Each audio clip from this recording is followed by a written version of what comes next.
BJP కార్యకర్తలను దూషిస్తే సహించేది లేదని బీజేపీ నేత సాదం అరవింద్ హెచ్చరించారు. ఇటీవల బీజేపీ నేత రావుల రామ్నాథ్ పై మున్సిపల్ చైర్మన్ గండత్ ఈశ్వర్ చేసిన వ్యాఖ్యలను ఈయన తీవ్రంగా ఖండించారు. నమ్మిన పార్టీ సిద్ధాంతం కోసం అంకిత భావంతో పనిచేసే రామ్నాథ్ ను దూషించే హక్కు అర్హత ఈశ్వర్ కు లేదని మండిపడ్డారు.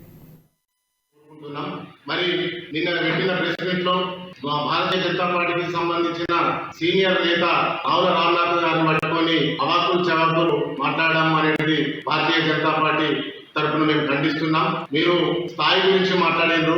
మరి ఆయన స్థాయి ఏంటి అంటే 30 ఏళ్ల నుంచి ఏబీవీపీ విద్యార్థిగా కొట్లాడుతూ నక్సలైట్లకు ప్రాణాలను పనంగా పెట్టి విద్యార్థి సంక్షేమం కోసం పనిచేయడమే కాకుండా సిద్ధాంతం కోసం 30 సంవత్సరాలుగా కమిట్మెంట్ తో పనిచేస్తున్న వ్యక్తిని పట్టుకొని మీరు ఆయన స్థాయి గురించి మాట్లాడుతున్నారు.